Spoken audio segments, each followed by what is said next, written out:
Santapan Harian.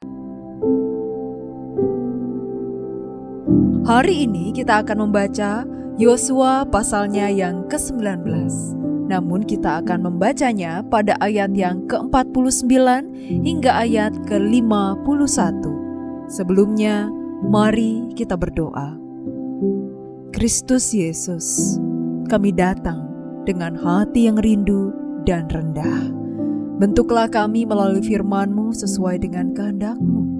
Di dalam cinta kasih-Mu ya Kristus Yesus, kami berserah.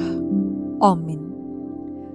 Yosua 19 ayat 49 sampai 51. Setelah orang Israel selesai membagikan negeri itu menjadi milik pusaka mereka menurut wilayah-wilayahnya, mereka memberikan kepada Yosua bin Nun milik pusaka di antara mereka.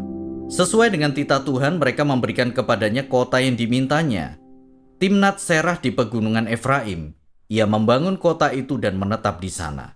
Itulah milik pusaka yang dibagikan melalui undi di antara suku-suku orang Israel oleh Imam Eleazar, oleh Yosua bin Nun dan para kepala kaum keluarga di Silo, di hadapan Tuhan, di pintu kemah pertemuan. Demikianlah mereka selesaikan pembagian negeri itu.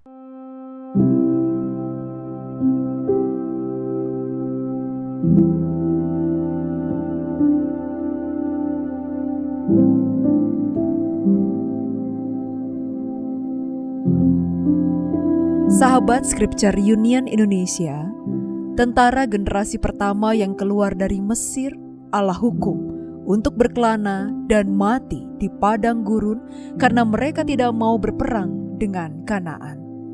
Dari keseluruhan tentara, hanya Yosua dan Kaleb yang setia yang diizinkan Allah masuk ke Kanaan. Nas kita menceritakan tentang pembagian tanah untuk 6 suku yang masih tertinggal, yaitu Simeon, Zebulon, Iksar, Asher, Naftali, dan Dan. Namun, ternyata ada sesuatu yang dicatat setelah itu, yaitu milik pusaka yang diberikan kepada Yosua. Setelah orang Israel selesai membagikan negeri itu menjadi milik pusaka mereka menurut wilayah-wilayahnya, mereka memberikan kepada Yosua bin Nun milik pusaka di antara mereka. Karena Yosua adalah dari suku Efraim, sesuai dengan titah Tuhan, mereka memberikan kepadanya kota yang dimintanya, yakni Timnat Serah di pegunungan Efraim. Ia membangun kota itu dan menetap di sana. Jika kita melihat pembagian tanah Kanaan yang dibagi untuk 9,5 suku, atau karena 2,5 suku sudah mendapatkan tanah di timur Sungai Yordan, maka catatan pembagian tanah Kanaan dimulai dengan tanah yang diberikan kepada Kaleb dan berakhir dengan tanah yang diberikan kepada Yosua. Hanya 2 orang inilah yang secara pribadi disebutkan mendapat milik pusaka mereka. Pembagian tanah lainnya hanya disebutkan batasan-batasan daerahnya dan kota-kota yang ada dalam wilayah tersebut. Ini berarti Allah memberikan perhatian khusus kepada kedua hamba-Nya yang setia. Hal itu menunjukkan betapa Allah menghargai kesetiaan mereka, meskipun sebenarnya kesetiaan adalah kewajiban setiap hamba-Nya. Kita seharusnya setia kepada Allah tanpa mengharapkan imbalan, karena kesetiaan kita adalah hasil dari anugerah-Nya yang melimpah. Namun, nas hari ini menunjukkan bahwa ternyata Allah sangat menghargai ketika kita melakukan kewajiban kita untuk setia dan taat kepadanya. Bersyukurlah karena kita memiliki Allah yang sangat menghargai hamba-hambanya yang setia. Mari kita berdoa.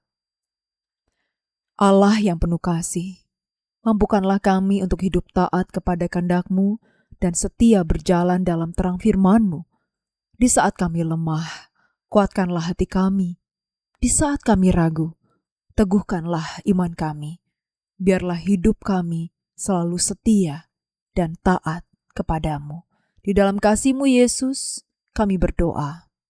Amin. Kiranya firman Tuhan yang Anda dengarkan menjadi berkat, hingga Anda memiliki kehidupan rohani yang segar, kuat, dan sigap.